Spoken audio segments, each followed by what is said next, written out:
꿈은 다시 전진 속에 흩어지고 조조의 밀사가 소패에 이르렀을 때는 유비가 새로 얻은 예주에 기대어 다시 꿈에 부풀어 있을 때였다. 조조가 장수와 싸우러 갔다는 말이 들리는가 싶더니 다시 원소가 허도를 넘보는 바람에 급히 회군했다는 전갈이 왔기 때문이었다. 만약 원소와 조조가 맞서게 된다면 당분간 유비는 강자들의 싸움에 동원될 필요 없이 자신의 힘을 길러갈 수 있었다. 원술은 아직 군사를 움직일 힘이 없고 여포는 조조가 원소와 싸우느라 동쪽을 돌볼 틈이 없음을 아는 한 원술 때문에라도 유비와의 화평을 유지하고 싶어 할 것이었다.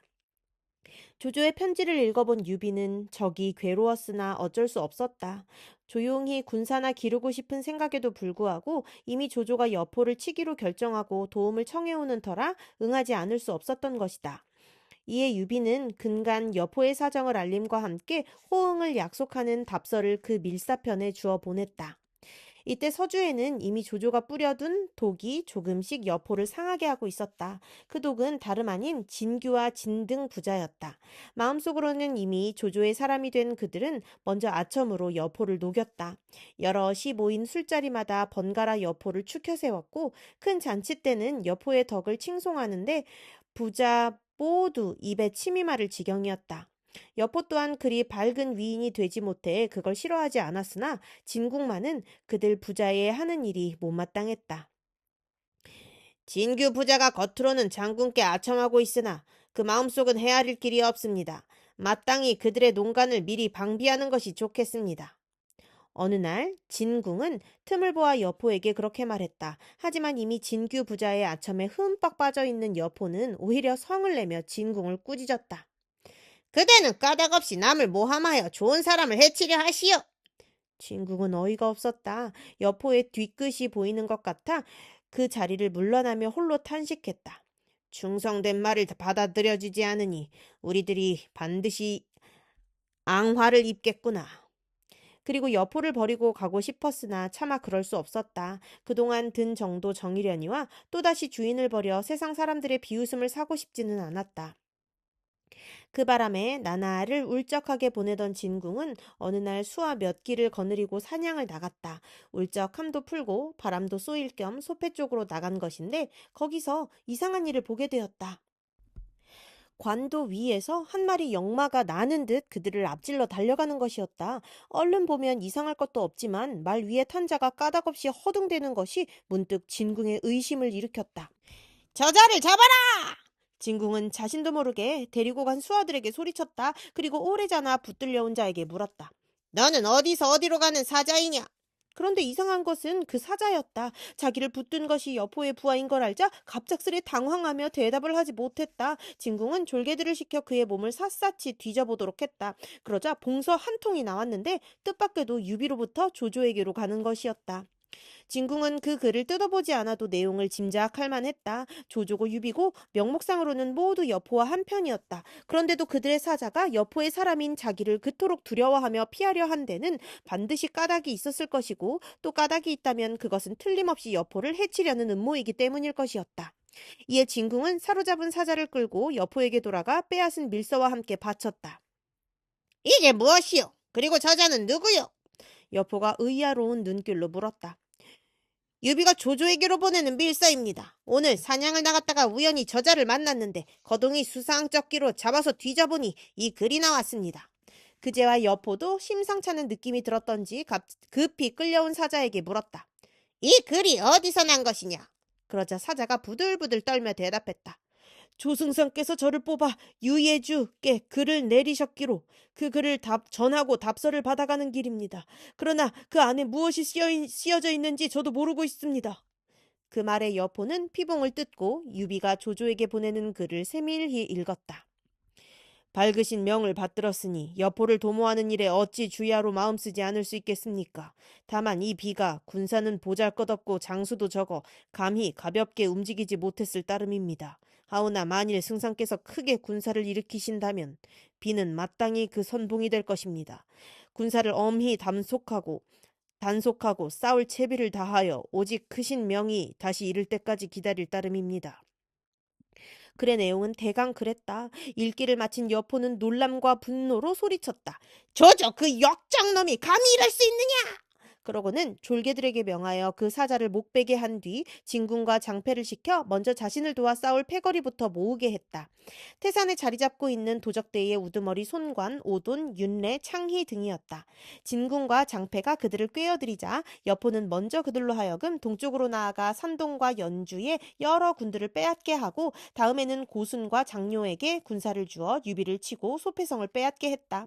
송헌과 위속은 서쪽으로 나아가 연암과 영천을 치게 했으며 자신은 친히 중군이 되어 그들 세 갈래 군마의 뒤를 받쳐주기로 했다. 고순과 장료가 군사를 이끌고 소패로 쳐들어오고 있다는 소식은 곧 유비에게도 전해졌다. 조조에게로 보낸 밀서가 엉뚱하게도 여포의 손에 들어간 줄 아직 모르는 유비는 의아스러운 가운데도 놀라 무리를 모아놓고 의논했다. 손건이 먼저 의견을 내놓았다. 까닭은 알 수 없으나 어쨌든 여포가 군사를 낸 것은 분명하니 먼저 조조에게 위급을 알리는 것이 좋겠습니다. 유비가 마다할 까닭이 없었다. 여포의 무서움을 누구보다 잘 아는 그라 낯새까지 변하며 좌우에게 물었다. 방금 서주의 군사가 몰려오고 있는데 누가 허도로 가서 위급을 알리겠소? 그때 계하에서 한 사람이 나섰다. 제가 다녀오겠습니다. 유비가 반가운 눈길로 보니 간옹이란 사람이었다. 유비와는 같은 고향 사람으로 그 무렵 막빈으로 와 있었는데 스스로 그 일을 떠맡고 나선 것이었다. 유비는 간옹에게 급히 글 한 통을 닦아 그날 밤으로 허도를 향해 달려가게 한 뒤 농성할 준비에 들어갔다. 성을 지키는 데 필요한 기구며 무기를 정돈하고 자신은 남문, 송건은 북문, 관우는 서문, 장비는 동문 하는 식으로 각기 하나씩 문을 맡아 지키기로 했다. 그리고 미축과 그 아우 미방에게는 중군을 맡아 두 아내와 가솔들을 보호하게 했다. 미축과 미방이 그의 둘째 아내인 미부인의 오라비들이니 남보다 나으리라 여겨 그들에게 가솔을 맡긴 것이었다. 먼저 소패에 이른 것은 고순이 이끈 군사들이었다. 유비는 성 위에 있는 누각에 올라 고순을 내려보며 소리쳤다. 나와 봉선은 서로 틈이 벌어질 일이 없는데 어찌하여 이렇게 군사를 이끌고 났느냐? 고순이 성난 목소리로 맞받았다. 내 놈은 조조와 손을 잡고 우리 주공을 해치려 하였다. 이제 일이 이미 다 드러났으니 어서 내려와 포박을 받아라. 그러고는 곧 군사를 몰아 거세게 성을 공격하기 시작했다. 유비는 굳게 성문을 닫아 걸고 오직 지킬 뿐 나가 싸우지 않았다. 조조의 구원이 이를 때까지 기다리고자 함이었다.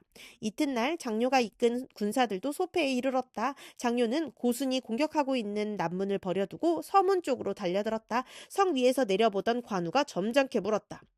공은 보아하니 의표가 속되지 아니한데 무슨 까닭으로 역적에게 몸을 맡기시었소?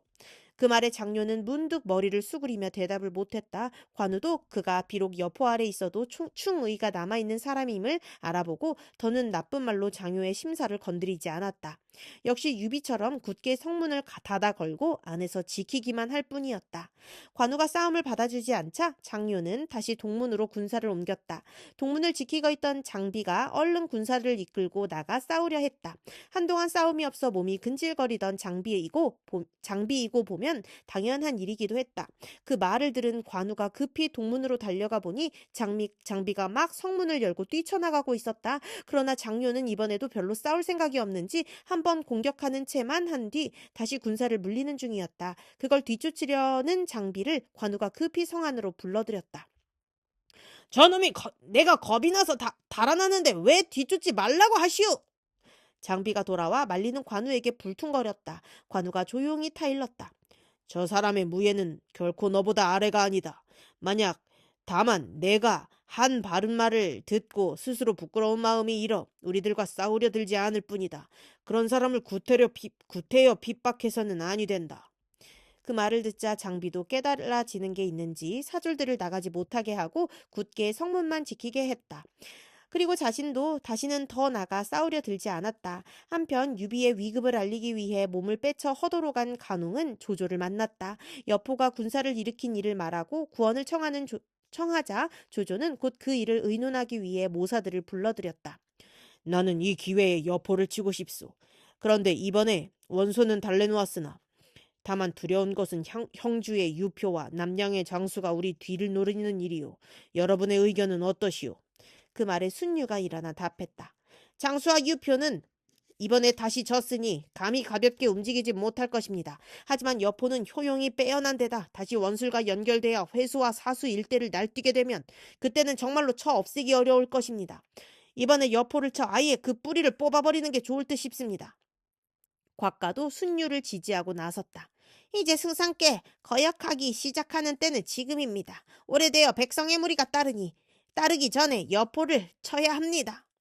하나같이 아끼는 모사들이 그렇게 주장하자 조조도 거기에 따르기로 뜻을 굳혔다. 하후돈, 하후연, 여건, 이전에게 5만 군을 주어 먼저 떠나게 하고 스스로는 남은 대군을 이끌고 뒤를 따랐다. 탐마가 나는 듯 조조의 대군이 이르고 있음을 고순에게 알리고 고순은 또한 시각을 지체 않고 저희 주인 여포에게 그 소식을 보냈다.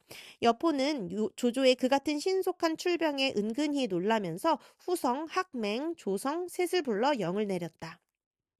너희들은 200기를 끌고 고순에게로 달려가 합류하라. 그리고 소패성에서 30리쯤 떨어진 곳에서 조조의 군사를 맞으라. 그리고 또한 스스로 남은 대군을 이끌고 뒤를 따랐다. 유비는 성 안에서 고순이 군사를 물리는 것을 보고 조조의 대군이 이른 줄 알았다. 이때에다 싶어 송건에게 성을 지키게 하고 미축, 미방 형제에게는 가솔들을 맡긴 뒤 관, 장, 두 아우와 함께 성을 나와 진체를 세웠다.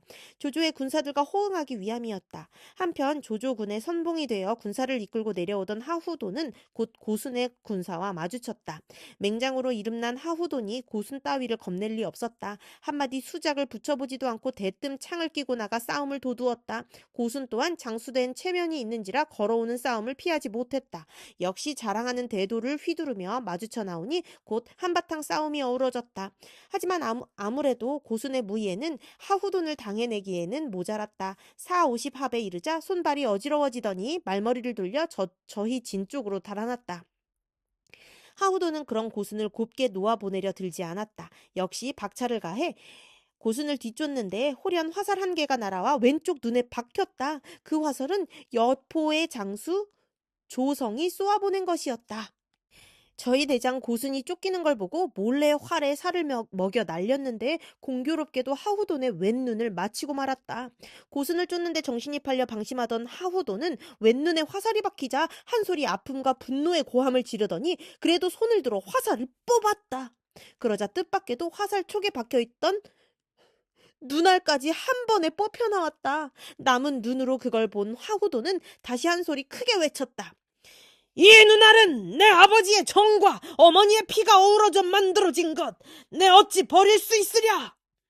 그러고는 화살 끝을 입으로 가져가 산적 빼어먹듯 눈알을 빼어 씹어 삼킨 뒤 다시 창을 들고 말을 달려 활을 쏜 조성에게로 덮쳐들었다. 한눈으로는 붉은 피를 쏟고 한눈에는 푸른 불길을 일으키며 자기를 향해 달려드는 하후돈을 보자 조성은 그만 얼이 빠졌다. 손발이 굳어 제대로 막아보지도 못하고 하후돈의 한 창에 이마 빡이 뚫어진 채 말 아래로 떨어져 죽었다.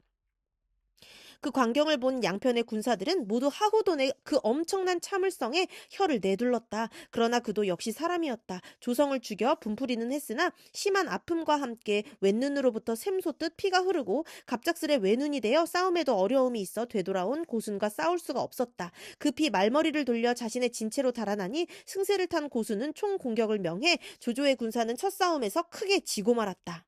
하후연은 이미 제 몸조차 가누기 어렵게 된 하후돈을 구하여 간신히 몸을 빠져나가고 여건과 이전은 패군을 이끌고 제부까지 밀려나 진체를 내렸다. 싸움에 이긴 고수는 군사를 돌려 성을 나온 유비를 치러 갔다. 때마침 여포의 대군도 그곳에 이르러 여포와 장료, 고수는 군사를 셋으로 나누고 각기 유비, 관우, 장비의 진체를 하나씩 맡아 일제히 쳐들어갔다. 고순과 장료는 유비와 함께 있는 관우의 진체로 쓸어가고 여포는 평소부터 미워하던 장비의 진체를 맡아 밀고 들자 관우와 장비도 각기 말을 내어 그들을 맡고 유비는 남은 군사로 그들을 뒤에서 떠받치기로 했다. 하지만 처음부터 너무나 세력의 차이가 컸다. 관우와 장비가 힘을 다해 싸웠으나 여포가 군사를 나누어 등 뒤로부터 그들을 공격하자 앞뒤로 적을 맞게 된 관우와 장비의 군사들은 이내 부서지고 말았다. 이미 형세가 기울었음을 안 유비는 겨우 겨우 수십 기만 이끌고 급히 소패성으로 돌아갔다. 성 위에 군사를 불러 적교를 내리는데 어느새 뒤쫓던 여포가 등 뒤에 이르러 있었다. 성 위에 군사들이 활을 쏘려 해도 여포가 너무 가까워 자칫 유비를 상할까봐 활을 쏠 수가 없었다. 그 사이 여포는 성문으로 뛰어들어 활짝 열어젖히니 그 뒤를 여포의 대군이 물밀듯 몰려들었다. 그렇게 되고 보면 원래도 그리 많이 남지 않았던 유비의 군사들로서는 더 막아볼 길이 없었다. 남은 일은 기껏 사방으로 흩어져 한 목숨 건질 궁리가 고작이었다. 유비는 이리 위급함을 보고 가솔들이 있는 아성을 그대로 지나친 후 서문 쪽으로 달아났다. 수하 군사들은 물론 가솔들까지 버리고 홀로 소패를 빠져나온 것이었다. 한편 소패성을 우려뺀 여포는 먼저 유비가 거처하던 집으로 가보았다. 유비는 없고 그 가솔들을 보호하고 있던 미축이 나와 여포에게 말했다. 듣기로 내장부는 남의 처자를 함부로 죽이지 않는다 합니다. 지금 장군과 천하를 두고 다투는 것은 조공이지 제 주인 유비는 아닙니다.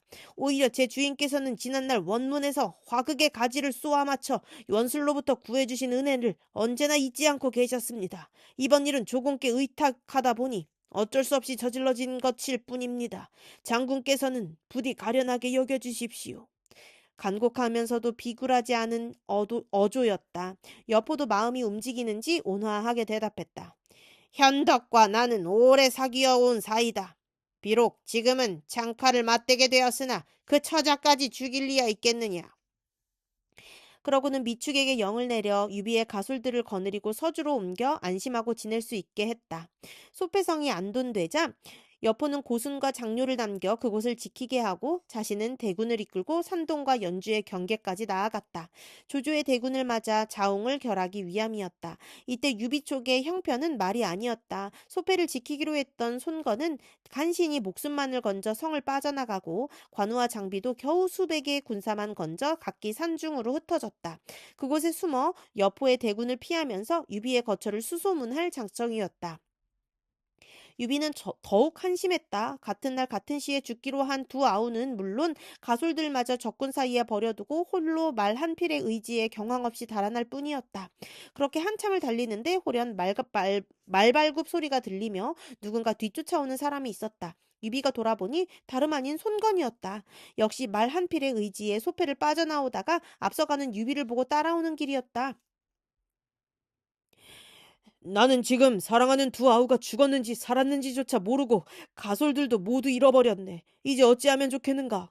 송건이 가만히 생각하다 대답했다. 조조를 찾아가는 도리밖에 없겠습니다. 우선 그 아래 있으면서 뒷날을 기약하십시오. 유비도 그 밖에는 달리 길이 있을 것 같지 않았다. 이에 손건의 말을 따르기로 하고 길을 가려 허도로 향했다. 둘 다 싸우다가 나온 처지라 먹을 게 있을 리 없었다. 가다가 마을을 만나면 내려가 얻어먹어야 하는 구차한 처지였다. 그러나 백성들은 유예주가 왔다는 말만 들으면 다투어 음식물을 갖다 바치는 바람에 그리 괴롭지는 않았다. 다른 무장들과는 달리 백성들의 살이를 걱정할 줄 아는 그의 정치적 식견과 온화한 인품이 어느새 백성들에게 널리 전해진 덕분이었다. 그러던 어느 날이었다. 날이 저물어 어떤 집에 찾아드니 한 청년이 나와 공손하게 유비를 맞았다. 그대의 이름은 무엇이며 어떻게 지내는가? 유비가 이상스레 마음이 끌려 그 젊은이에게 물었다. 저는 사냥으로 살아가는 유한이란 자입니다. 나는 예주목 유비란 사람일세. 방금 여보에게 쫓겨 허도로 가는 중인데 하룻밤 묵어갈 수 있겠나? 유비가 그렇게 묻자 유한은 오히려 황송하여 어쩔 줄 몰라 하며 유비를 맞아들었다. 전부터 유비의 이름을 듣고 흠모해 온 듯했다. 그러나 전란과 기근이 겹친 때인 데다 사냥으로 노모와 아내를 부양하는 그라 반가운 것은 마음뿐 먹을 것이 없기는 마찬가지였다. 유비에게 바칠 음식을 장만하기 위해 들판을 헤맸으나 아무것도 얻을 수가 없었다.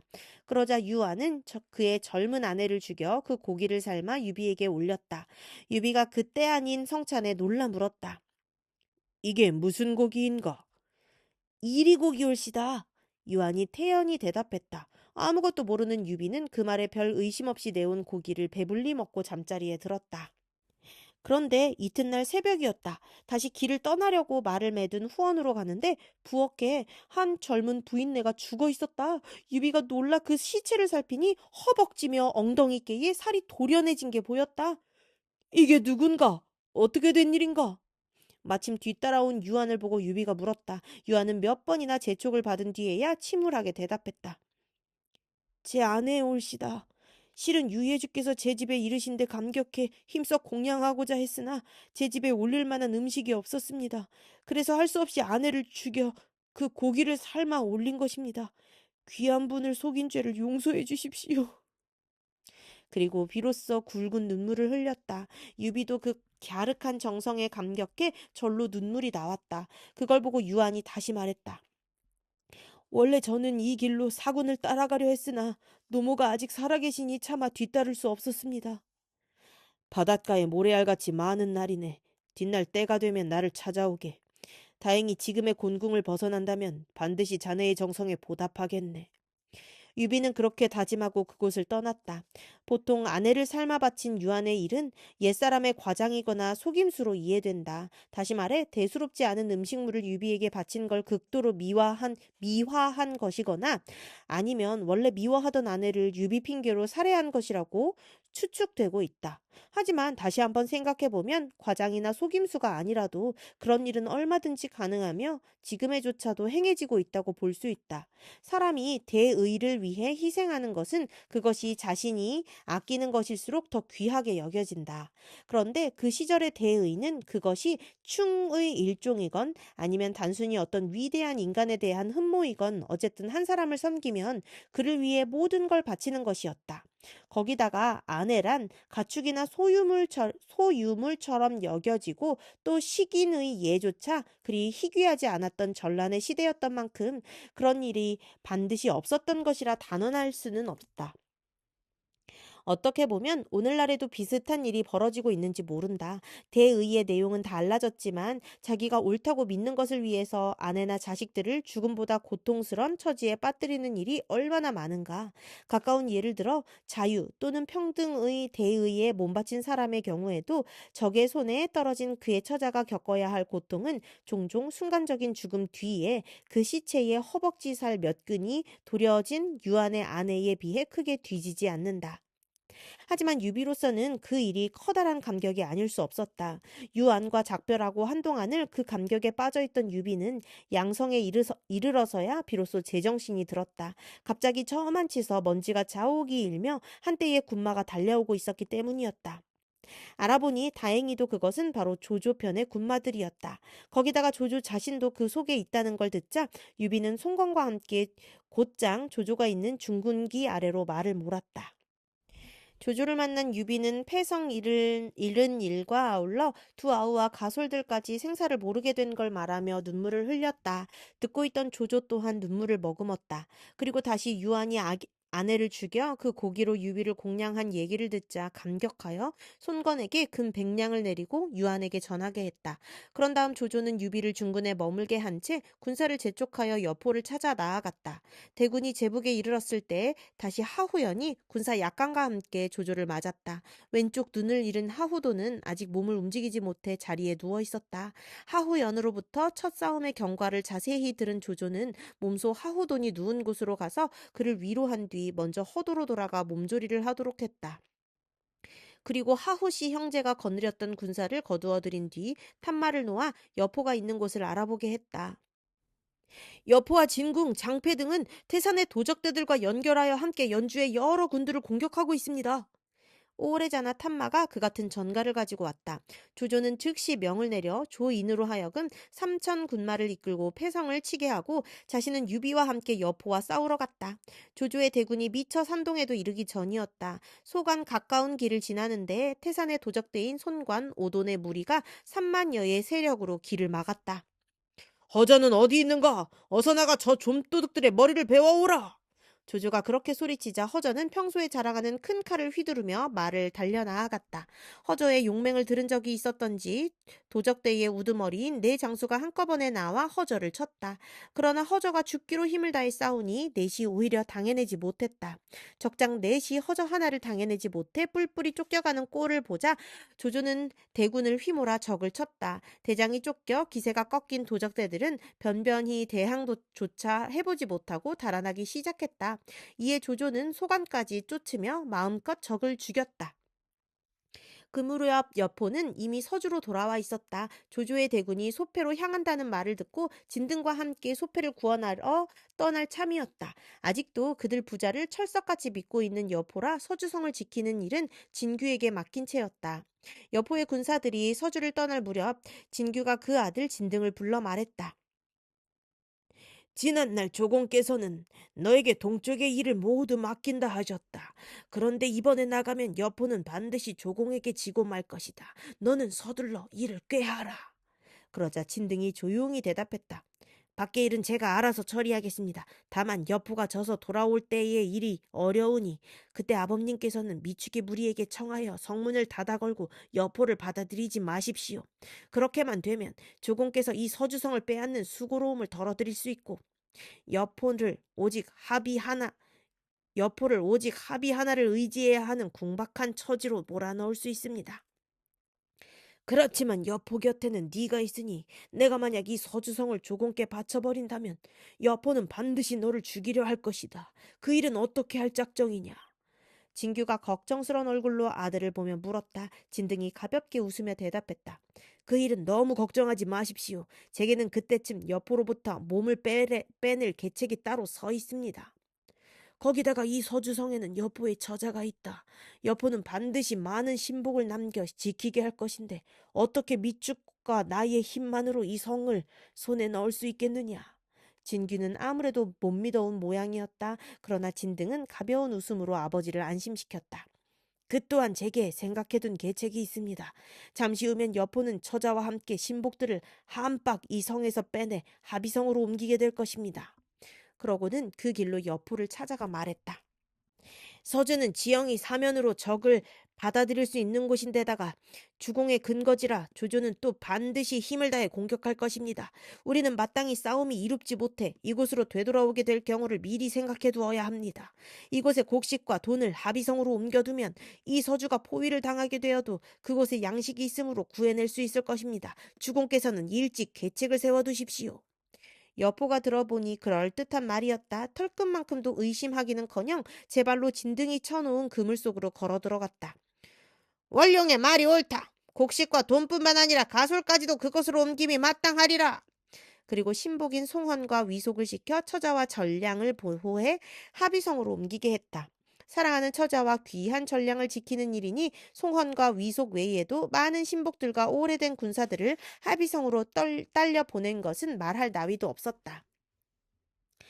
제 딴에는 뒤를 든든히 해두었다는 기분으로 여포가 막 소패로 군사를 내렸는데 다시 급한 전갈이 들어왔다. 태산의 도적대인 손관 오돈의 무리가 조조에게 대패하여 소관으로 쫓겨 들어갔다는 내용이었다. 이에 여포는 먼저 소관부터 구할 양으로 군사를 그쪽으로 돌렸다. 소관으로 가는 길을 반쯤 지났을 때였다. 진득이 문득 여포에게 청했다. 제가 먼저 소관으로 가서 조조의 허실을 탐지해 보겠습니다. 주공께서는 그런 연후에 군사를 움직이십시오. 여포가 들으니 또한 그럴듯했다. 또 거기서 행군을 느리게 하고 진등을 먼저 소관으로 보냈다. 진등이 소관에 이르니 그곳에서 도적대의 머리 노릇을 해주고 있던 진궁이 손관의 무리와 함께 나와 맞았다. 진등은 지임짓 엄한 얼굴로 말했다.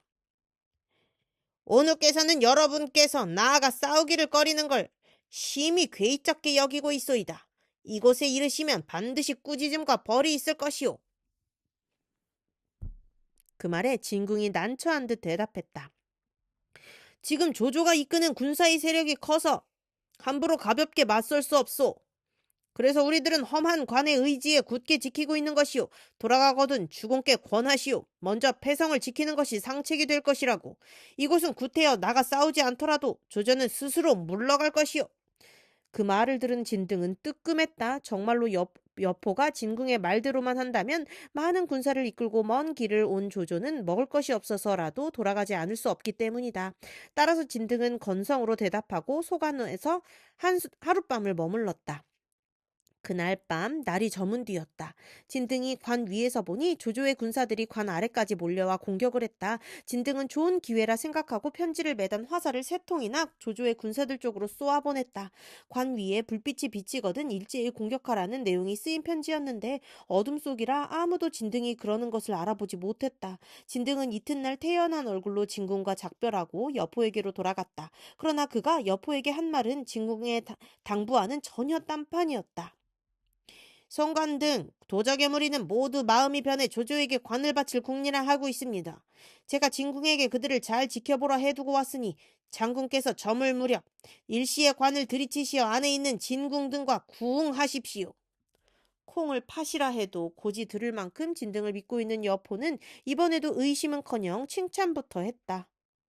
콩이 아니었더라면 이 관을 고스란히 잃을 뻔했소.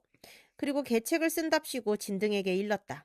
콩은 날랜 말로 얼른 소관으로 돌아가 진궁더러 안에서 호흥하라 하시오. 관 위에 횃불이 밝히는 걸 신호로 삼는 게 좋겠소이다. 모든 게 그저 진등이 바라는 대로만 되었다. 여포의 명을 받고 나는 듯 소관으로 달려간 진등은 다시 황망한 얼굴로 엉뚱한 소리를 했다. 조조의 군사들이 이미 샛길로 빠져 관 안으로 들어왔소. 서주를 잃을까 두려운 마당이니 공들은 급히 서주로 돌아오도록 하라는 주공의 명이요. 아무리 진궁이라고 하지만 여포의 신임을 받는 진등이 그렇게 말하니 믿지 않을 수 없었다. 할 수 없이 소관을 버리고 밤을 틈타 무리와 함께 서주를 향해 내달았다. 하지만 진등은 이미 그들 무리에 섞여 있지 않았다. 어수선한 중에 슬쩍 몸을 빼 관 위에다 불을 질렀다. 그 불길을 보고 약속한 군호라 믿은 여포는 지체 없이 소관으로 군사를 몰아갔다. 여포는 소관으로 달려들고 진궁이 이끄는 무리는 서주로 향하고 있으니 두 편이 도중에 만날 것은 당연했다. 그러나 어둠 속이라 양쪽 다 저희 편을 조조의 군사로 오인하고 한바탕 싸움을 벌였다. 한편 여포가 관 위에 불길을 보았을 무렵 조조도 그것을 보았다. 간밤에 군사들이 주워온 화살 끝에 매달린 진등의 편지에 쓰인 그대로였다. 낮부터 채비를 시키고 있던 장졸들을 일제히 내몰아 여포의 군사들이 저희끼리 엉겨붙어 싸우고 있는 곳을 급습했다. 그제서야 여포 쪽에서도 일이 괴상하게 뒤틀린 걸 알았으나 이미 때는 늦은 뒤였다. 먼저 손관을 비롯한 태산의 도적대들부터 풍비박산이 되어 흩어지고 이어 여포도 어찌해 볼 수 없는 지경에 이르렀다. 할 수 없다!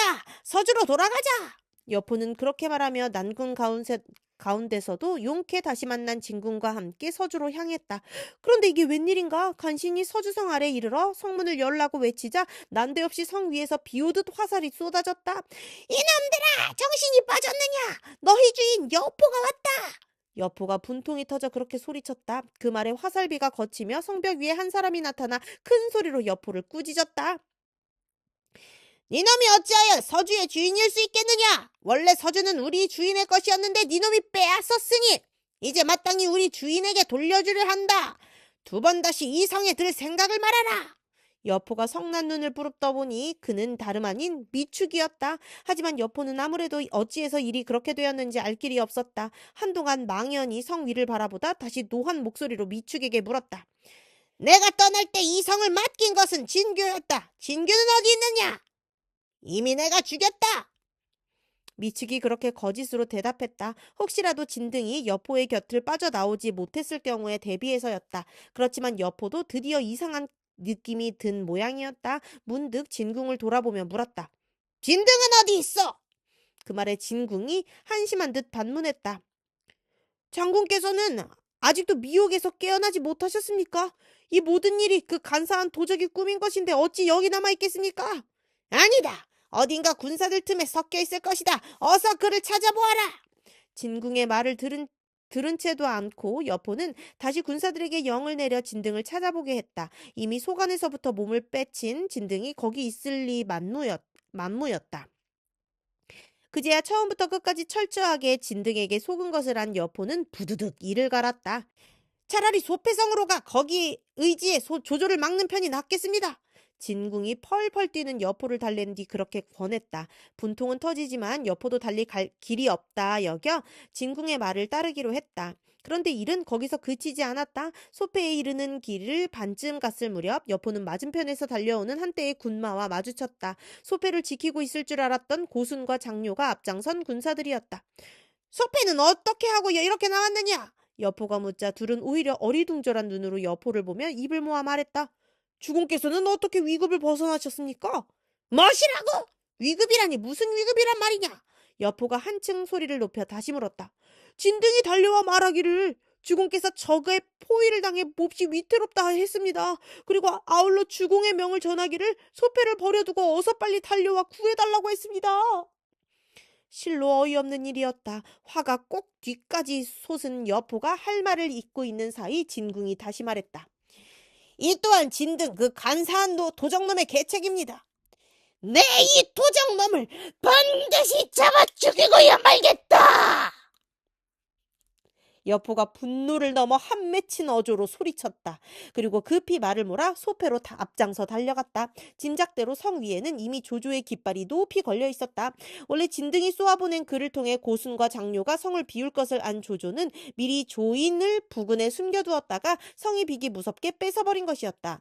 여포의 화를 돋우는 일은 그뿐만이 아니었다. 성 아래 이른 여포가 큰 소리로 진등을 부르며 욕하자 진등이 성벽 위로 나타나더니 도리어 여포를 손가락질하며 꾸짖었다. 나는 대한의 신하이다. 어찌 너 같은 역적놈을 오래 섬기겠느냐? 진등의 밉살 맞은 꼴을 보는 것만으로도 노기가 길길이 솟구치는데 욕까지 얻어먹으니 여포는 아무것도 보이는 게 없었다. 모든 장졸들은 힘을 다해 이 성을 깨뜨리도록 하라. 특히 진등을 사로잡는 자는 이 싸움에 으뜸 가는 공으로 상을 내리리라. 여포는 그렇게 말하고 자신도 투구끈을 고쳐매며 성으로 돌진할 채비를 했다. 그때 등 뒤에서 크게 함성이 일더니 한때의 군마가 달려왔다. 앞선 장수는 고리 눈에 밤송이 같은 수염을 단 장비였다. 여포는 고순을 내보내 싸우게 했으나 고순이 장비를 이겨내지 못했다. 할 수 없이 스스로 장비와 싸우기 위해 성을 공격하려던 군사들을 되돌려 세웠다. 그런데 싸움이 채 어우러지기도 전에 다시 한 소리 큰 함성이 오르더니 조조가 친히 대군을 이끌고 세찬 기세로 부딪혀왔다. 분노로 눈이 뒤집힌 상태이기는 해도 여포는 역시 전장에서 늙은 사람이었다.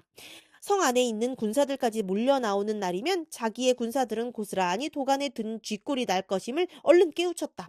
모두 비어있는 동쪽으로 물러나라! 여포는 그렇게 영을 내리고 앞장서서 달아나기 시작했다. 제대로 싸워보지도 않고 달아나는 여포를 보자 조조의 군사들은 부쩍 힘이 났다. 기어이 여포를 사로잡겠다는 듯 기를 쓰고 추격했다. 여포의 군사가 그렇게 쫓기다 보니 간신히 추격을 벗어났을 때는 사람과 말이 한 가지로 지쳐 있었다. 그런데 다시 한 군데의 외진 길목에서 한때의 인마가 갑작스레 나타나 앞을 막았다. 여포는 달아나지 마라. 관웅장이 여기서 기다린 지 오래다. 앞선 장수가 청룡도를 비껴들고 말 위에서 소리쳤다. 난데없이 나타난 장비에게 또 쫓기는 터에 이제는 관웅장까지 나타나 길을 막은 것이었다. 여포는 황망한 중에도 화극을 들어 관웅장의 청룡도를 상대하지 않을 수 없었다. 뒤에는 조조의 대군과 장비가 쫓아오고 있어 앞으로 길을 뚫어야 했기 때문이었다. 따라서 처음부터 여포에게는 힘들여 싸울 마음이 있을 리 없었다. 짐짓 기세를 올려 몇 번 관웅장을 공격한 뒤 한 가닥 길을 열어 달아나기 바빴다. 그에게 마지막으로 남은 합의성을 향해서였다. 다행히 후성이 군사를 이끌고 접응한 덕분에 여포는 물론 진궁도 겨우 합의성 안으로 들어갈 수 있었다. 한편 소패에서 뿔뿔이 흩어진 뒤 서로 생사조차 모르다가 다시 만나게 된 관우와 장비는 비 오듯 눈물을 뿌리면서 그간에 있었던 일을 주고받았다. 나는 그날 서패성을 빠져나간 뒤 해주의 길가에서 몇 안 되는 군사들과 함께 머물렀네. 그러면서 사방으로 알아본 바 형님께서 조조와 함께 여포를 치러 온다는 소식이 들리기에 이렇게 달려온 것이네. 관우의 목매인 말에 장비가 울먹이며 대답했다.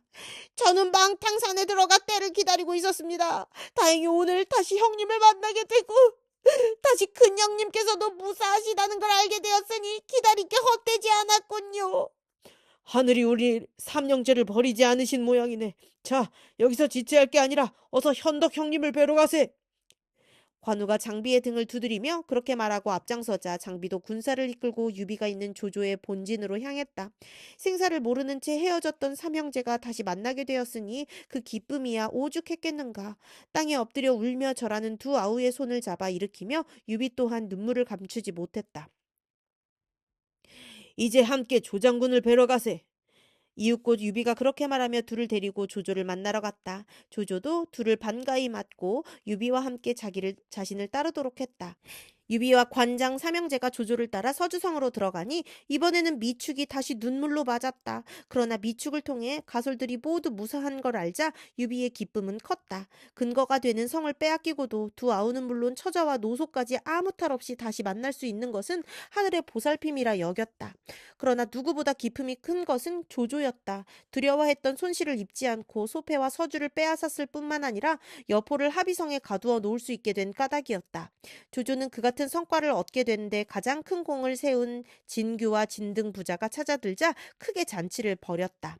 자신은 가운데에 앉고 왼쪽에는 진규를 오른쪽에는 유비를 앉힌 뒤 다른 장수와 모사들도 각기 자리를 정해 앉게 하고 그들의 노고를 치하했다.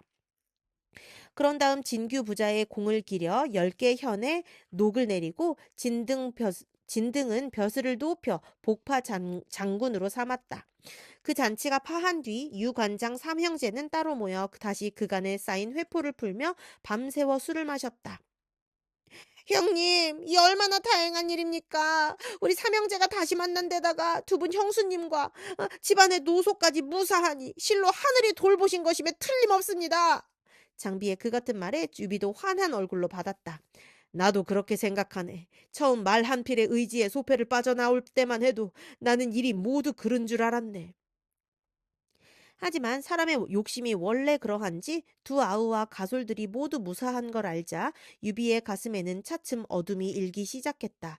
또다시 저 탁현을 떠날 때와 다름없이 영락한 자신의 처지가 떠오른 탓이었다. 조조로부터 얻은 것이기는 하지만 처음부터 예주목의 자리를 얻었을 때만 해도 유비는 은근한 희망에 불타고 있었다. 일단 조조의 그늘을 벗어나 자신의 근거지를 가지게 됨으로써 오래전부터 꿈꿔온 자립의 기반을 다질 수 있으리라는 예상에서였다. 그러나 미처 그 꿈을 펴보기도 전에 조조와 여포 사이에 싸움이 벌어지고 자신은 그 와중에서 다시 모든 걸 잃은 채 조조에게 더부살이하는 신세가 되고 말았다. 그 싸움의 흙먼지에 휩쓸려 겨우 움트던 꿈은 산산이 흩어져 버린 셈이었다.